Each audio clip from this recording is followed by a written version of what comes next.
My wife gave birth to a black baby that clearly isn't mine, and I'm divorcing her.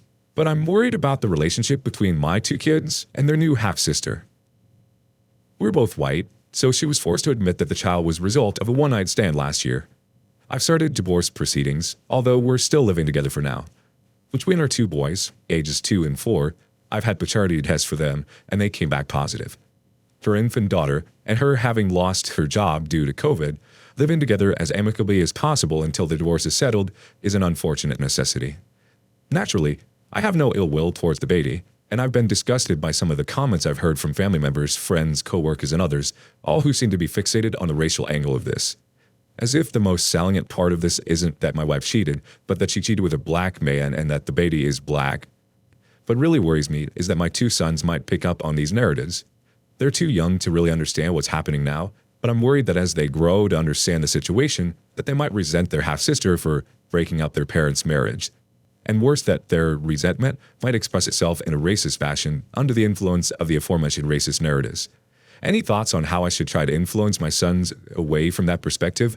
It probably doesn't help that we live in a suburb with very few black people, and their half-sister is really the only black person my children know. Update 1. The big takeaway for me was that if I'd need to lead by example here, not excluding her in any way because of her paternity, so that she and my sons would see her as a full member of the family.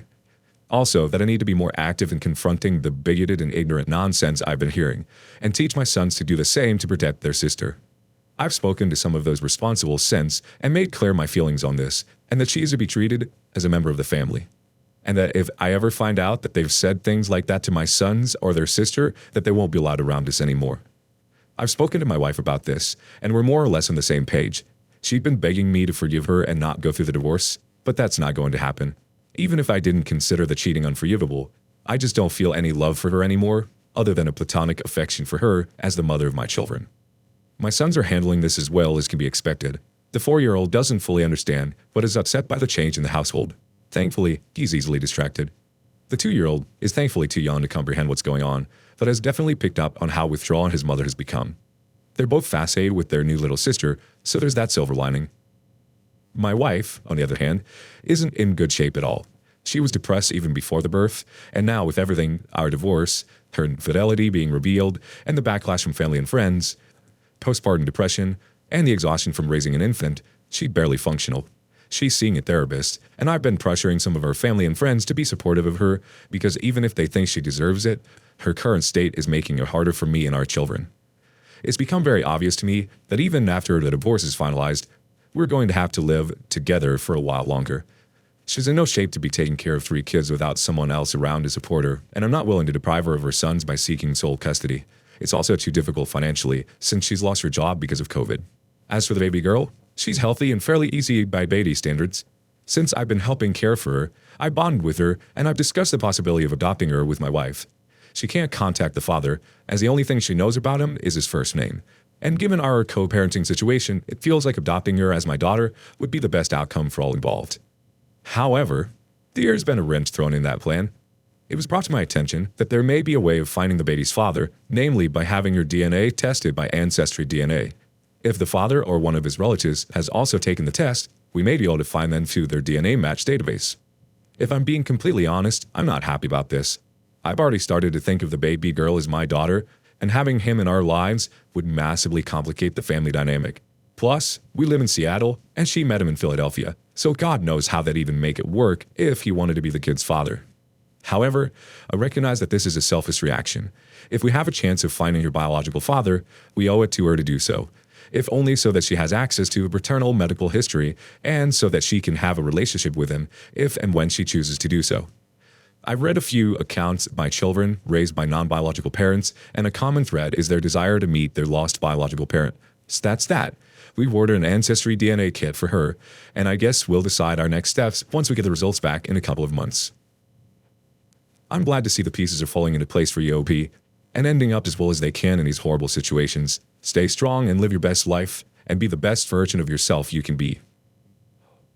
Our next story is about my male 24 long-term girlfriend, female 22, cheated on me, got pregnant, but everyone around me keeps pressuring me to stay with her. So we grew up together in a small town, known each other for our whole life, and eventually fell in love when she was 17 and moved to the city together 2 years ago. I work as a carpenter, and she's still at university. 2 weeks ago, she suddenly dropped the news that she's 3 weeks pregnant. I know for sure it cannot be mine because I always use protection and never have sex under alcohol drug influence. I don't drink or smoke. So I pressured her, and she confessed that she slept with an exchange student during a school vacation trip. She said he's been hitting on her for weeks, but the sex was unplanned. That's why he didn't have condom prepared and she didn't have pills ready.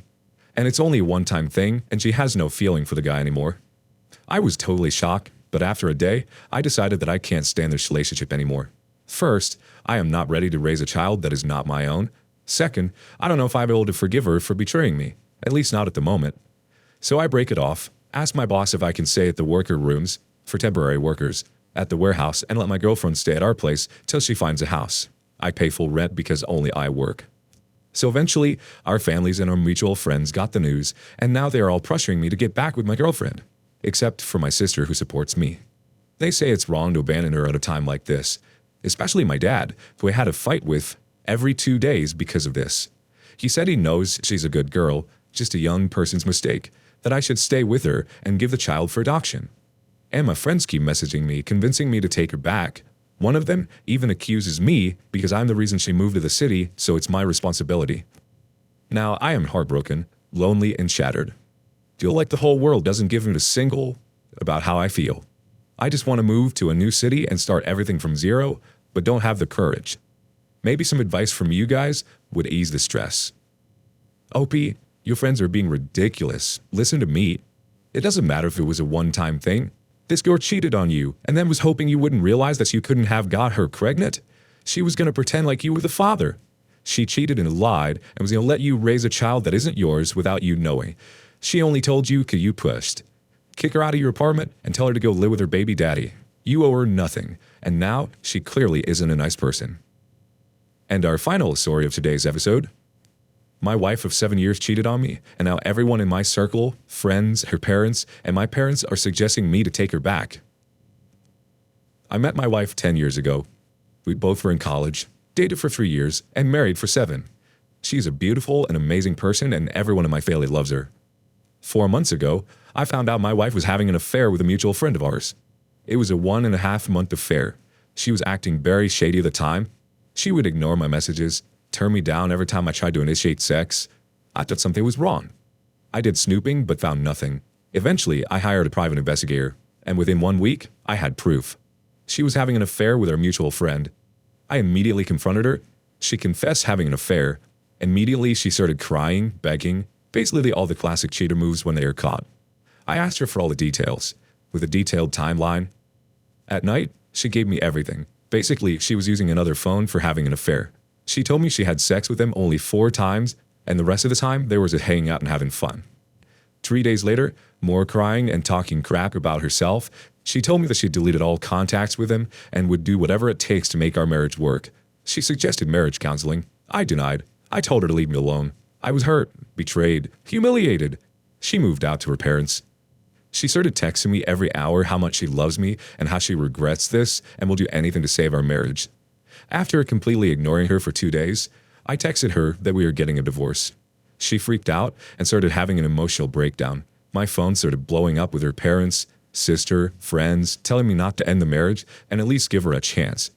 Later that day, she made a long post on Facebook explaining how she f***ed up and how she destroyed her marriage, basically admitting her affair publicly. But I was rock solid on my decision. She even insisted on having a lie detector test to clear my doubts, that she never cheated in the past, blah, blah, blah.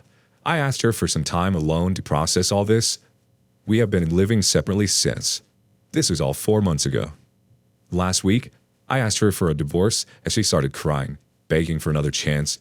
After that, she visited my parents and asked them to convince me not to divorce. Last night, my parents and her parents tried to convince me to work things out. And after she made her Facebook post, almost all of her mutual friends were telling me how she was brave to admit her affair and that she loves me and I should at least give her a chance.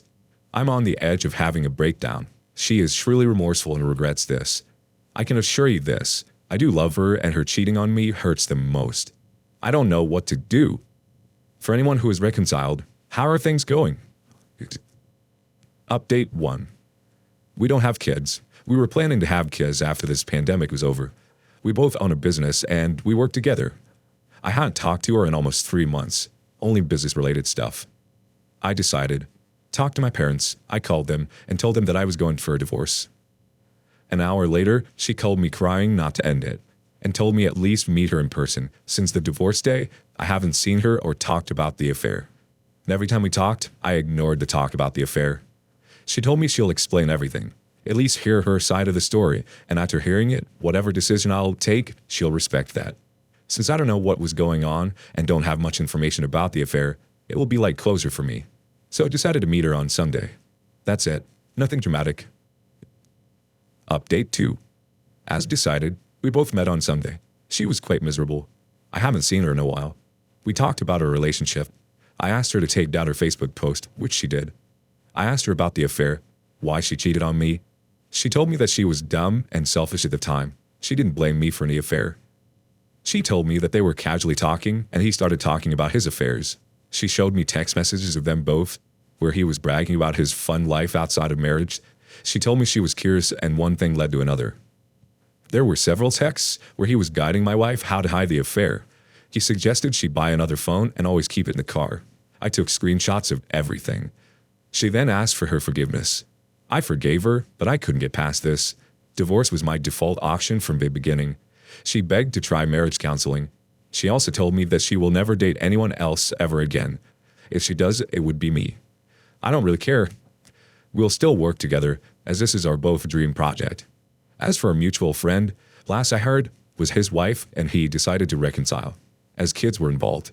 I really feel sad for his wife. She didn't know what kind of monster he is. We are getting divorced. I decided not to be in a relationship ever again. She acts sorry, but ultimately you only found out about this because you hired a PI. She had no intention of confessing it to you. I'm glad you're not giving her a second chance. Go find someone that can give you respect and don't give up on relationships.